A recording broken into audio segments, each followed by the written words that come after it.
ગુંડાગીરી કરતી પોલીસ કર્મી નીતા ચૌધરીની ઠાર કાર જે છે તે ખૂબ જ લાઇમલાઇટમાં રહી છે। ત્યારે શું હવે આ કારની હરાજી થશે? જી હા, નીતા ચૌધરી અત્યારે જ્યારે જેલમાં છે ત્યારે તેને ખૂબ જ મોટો ફટકો મળી શકે છે। નમસ્કાર, હું અમરીન અને તમે જોઈ રહ્યા છો નિર્ભય ન્યૂઝ।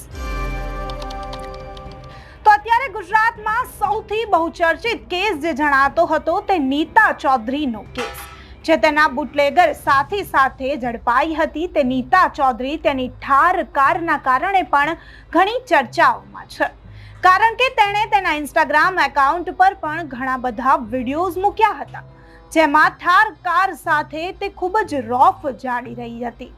પહેલા પણ તેની ઠાર કારને લઈને ઘણી ચર્ચાઓ થઈ, કારણ કે થાર ગાડી બીજા કોઈના નામે છે તેવું ચર્ચાઈ રહ્યું હતું કે નીતા ચૌધરી જે ઠાર કાર સાથે પોતાના ફોટા મૂકી રહી છે તે ઠાર કાર તો ત્યાંના કોઈ સ્થાનિક પત્રકારના નામે છે, પરંતુ નીતા ચૌધરી તે ઠાર કાર જે છે તે પોતે શોરૂમમાં છોડાવવા ગઈ તેવો વિડીયો પણ તેણે ઇન્સ્ટાગ્રામ પર પોસ્ટ કર્યો હતો। તો નીતા ચૌધરીની ઠાર કાર જેની સાથે તે દારૂની મહેફિલ માણતા ઝડપાઈ અને તે જ કારમાંથી તેણે પોલીસ કર્મી પર ગાડી ચડાવવાનો પણ પ્રયત્ન કર્યો।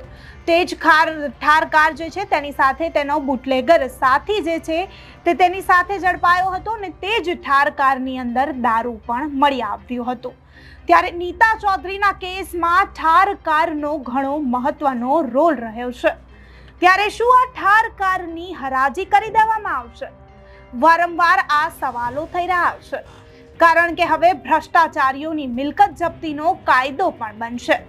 જી હા, સરકાર આવનારી વિધાનસભા સત્રમાં 5 વિધાયકો લાવશે, જેમાં દારૂ અને ડ્રગ્સના કેસમાં પકડાયેલા વાહનોની હરાજી કરવાનો કાયદાનું બિલ ગૃહ વિભાગમાં રજૂ કરાશે। ત્યારે બધાની નજર એ નીતા ચૌધરીની ઠાર કાર પર છે। એ સફેદ કાર જેની કારણે નીતા ચૌધરી ખૂબ જ લાઇમલાઇટમાં રહે છે, તે ઠાર કાર પર અત્યારે સૌ કોઈની નજર છે કે શું ખરેખર જો આ કાયદો બની ગયો તો નીતા ચૌધરીની ઠાર કાર જે છે તે હરાજી કરી દેવામાં આવશે। ત્યારે નીતા ચૌધરીની ઠાર કાર એ લેશે કોણ?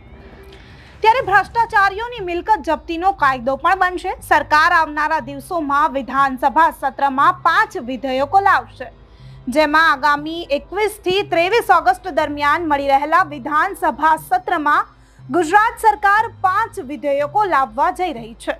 આ વિધેયકોમાં ભ્રષ્ટાચારીઓની મિલકત જપ્તી, કાળા જાદુને રોકવા માટે તથા દારૂ અને ડ્રગ્સનો કેસમાં પકડાયેલા વાહનોની હરાજી કરવાના કાયદા સહિતના 3 બિલ જે છે તે ગૃહ વિભાગમાં રજૂ કરાશે।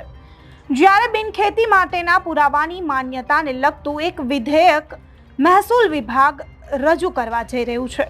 કેન્દ્ર સરકારે સંસદમાં ફોજદારી અધિનિયમ હેઠળના ભારતીય ન્યાય સંહિતા વિધેયકને ગયા વર્ષે પસાર કરાવ્યું હતું। તેને આનુષંગિક અનુમોદન આપતું એક વિધેયક પણ ગુજરાત સરકાર આગામી વિધાનસભા સત્રમાં લાવી રહી છે। ત્યારે ગુજરાત સરકારના સૂત્રોના જણાવ્યા અનુસાર કેબિનેટ બેઠકમાં મોટા ભાગના વિધેયકોને લાવવા માટે અત્યારે મંજૂરી જે છે તે મળી ગઈ છે, જ્યારે એકાદ વિધેયક માટે કાયદાવિદોનો આખરી અભિપ્રાય લેવામાં આવી રહ્યો છે। ત્યારે ગુજરાતમાં ભ્રષ્ટાચારી લોકોની મિલકત જપ્ત કરવા માટે પોલીસને સત્તા આપવા અને આવા કેસો વિશેષ અદાલતોમાં ચલાવવા માટે પણ સરકાર બિલ લાવી રહી છે।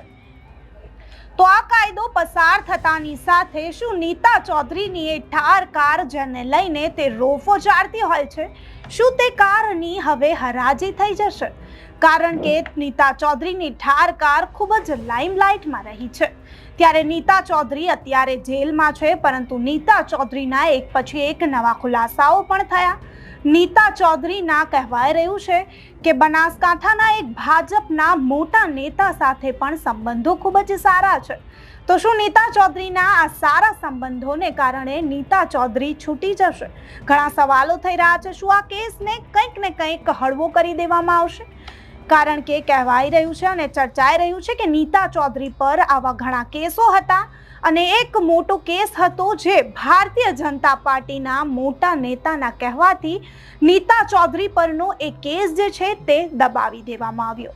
ત્યારે ચર્ચાઓ ઘણી છે અને એ પણ કહેવામાં આવી રહ્યું છે કે નીતા ચૌધરીના આઈપીએસથી માંડી ભારતીય જનતા પાર્ટીના મોટા ગજાના અને કદાવર નેતા સાથેના ઘણા સારા સંબંધો રહ્યા છે. ત્યારે કશું કહેવાય નહીં, અત્યારે તો નીતા ચૌધરી જેલમાં છે, પરંતુ નીતા ચૌધરીની જે ઠાર કાર છે તેના પર ઘણા સવાલો થઈ રહ્યા છે. જો આ કાયદો પસાર થઈ ગયો તો નીતા ચૌધરીની કારની હરાજી થશે તે નક્કી છે. પરંતુ શું નીતા ચૌધરીનો આ કેસ, અત્યારે નીતા ચૌધરી જેલમાં તો છે, અત્યારે કાર્યવાહી પણ ચાલી રહી છે, પરંતુ આજે ભારતીય જનતા પાર્ટીનો નીતા ચૌધરી પર હાથ જે ભારતીય જનતા પાર્ટીના મોટા ગજાના નેતાનો નીતા ચૌધરી પર હાથ છે, તો શું આ કેસને કંઈક ને કંઈક હળવો કરી દેવામાં આવશે? જોવાનું રહેશે કે નીતા ચૌધરીના કેસમાં જ્યારે એક પછી એક નવા ખુલાસાઓ આવે છે ત્યારે આ કેસમાં હવે શું મોટો નવો વળાંક આવે છે. આ કેસ વિશે તમારું શું કહેવું છે? નીતા ચૌધરીની એ સફેદ ઠાર વિશે તમારું શું કહેવું છે? જ્યારે જો નીતા ચૌધરીની ઠારકારની હરાજી થશે તે કોણ લેશે, તેના વિશે તમારું શું માનવું છે? અમને કમેન્ટ કરી ચોક્કસથી જણાવજો. તથા અમારી ચેનલ નિર્ભય ન્યૂઝને લાઇક, શેર અને સબસ્ક્રાઇબ કરવાનું ભૂલશો નહીં. આભાર.